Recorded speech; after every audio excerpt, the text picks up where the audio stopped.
নমস্কার বন্ধুরা, ডলি রন্ধনশালায় সবাইকে স্বাগত। আশা করি তোমরা সবাই ভালো আছো। আর আজকে তোমাদের সাথে আমি একটা নতুন রেসিপি শেয়ার করব। চিচিঙ্গা যারা খায় না তারাও কিন্তু এই চিচিঙ্গা রেসিপিটা বানালে একেবারে মন তৃপ্তি করে ভাত খেয়ে নেবে একতলা। তাহলে দেখে নেওয়া যাক আজকে কি কি লাগছে। এখানে আমি কিছুটা মুগ ডাল ভিজিয়ে রেখেছিলাম 3 থেকে 4 ঘন্টা।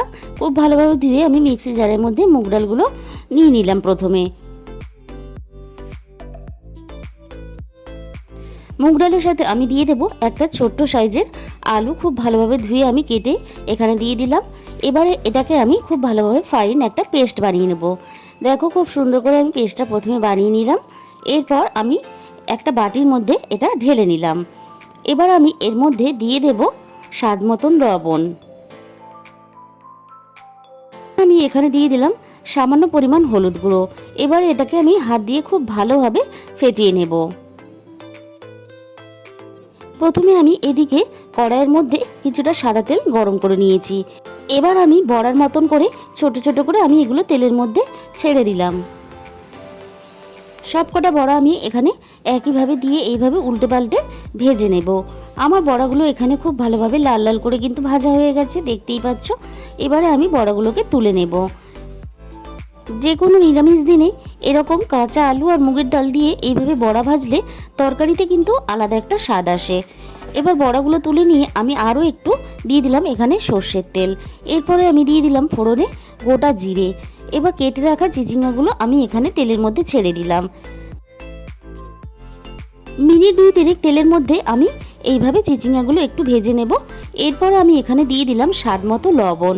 দেওয়ার পরে আমি আবারও চিচিঙ্গাগুলো একটু ভেজে নেব।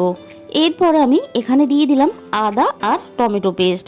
এবার আমি আদা টমেটো পেস্টের সাথেই দিয়ে দেব অল্প একটু হলুদ গুঁড়ো, দিয়ে দিলাম অল্প একটু ঝাল লঙ্কার গুঁড়ো, আর দিয়ে দিলাম রঙের জন্য একটু কাশ্মীরি লঙ্কার গুঁড়ো। আর আমি এখানে দিয়ে দেব 1 চামচ পরিমাণ জিরের গুঁড়ো। এখানে কিন্তু আমি আর কোনো মশলা ব্যবহার করলাম না। এরপর সমস্ত মশলার সাথে চিচিঙ্গাগুলো খুব ভালোভাবে আমি কষিয়ে নিলাম। এরপর আমি একটু মিক্সি ধোয়া জলও দিয়ে দিলাম এখানে। আবারও আমি খুব ভালোভাবে এখানে কষিয়ে নিলাম। এরপর দেখো আমার খুব ভালোভাবে কিন্তু চিচিঙ্গাটা মশলার সাথে কষানো হয়ে গেছে। এরপর আমি এখানে দিয়ে দেব পরিমাণ মতো জল। জলটা একটু বেশি দিলাম কারণ বড়াগুলো দেওয়ার পরে জলটা অনেকটাই টেনে যাবে। এবার সব কিছু খুব ভালোভাবে আমি মিশিয়ে নিলাম। এবার আমি দিয়ে দিলাম অল্প পরিমাণ স্বাদ মতো চিনি। এখানে আমি চিচিঙ্গাগুলো খুব ভালোভাবে এবার সিদ্ধ করে নেব। এবারে আমি আবারও দেখে নেব খুব ভালোভাবে কিন্তু এখানে চিচিঙ্গাটা আমার সেদ্ধ হয়ে গেছে। এবার আমি এর মধ্যে ভেজে রাখা বড়াগুলো দিয়ে দিলাম। এবার ঝোলের সাথে আমি বড়াগুলো খুব ভালোভাবে মিশিয়ে একটু ফুটতে দেব। দেখো আমার কিন্তু সব কিছু খুব ভালোভাবে সুসিদ্ধ হয়ে গেছে। চিচিঙ্গার তরকারিটা আমার হয়ে গেছে। এবারে আমি এর মধ্যে দিয়ে দিলাম অল্প একটু গরম মশলার গুঁড়ো। আর যেহেতু নিরামিষ তরকারি তাই এখানে আমি দিয়ে দিলাম অল্প একটু ঘি। তোমাদের যদি ঘি পছন্দ না হয় তাহলে তোমরা এটাকে বাদ দিয়ে দিতে পারো। এবার সব কিছু আমি এখানে মিশিয়ে দিলাম। আজকে এই নিরামিষ রেসিপিটা তোমাদের ভালো লাগলে অবশ্যই একটা ভিডিওতে লাইক করো। আর যে সমস্ত বন্ধুরা আমার চ্যানেলে নতুন এসেছো, আমার বানানো রেসিপিটা তোমাদের ভালো লাগলে আমার চ্যানেলটাকে সাবস্ক্রাইব করে পাশে থাকার অনুরোধ রইল। তাহলে আজকে এই পর্যন্ত, দেখা হবে অন্য কোনো রেসিপির সাথে।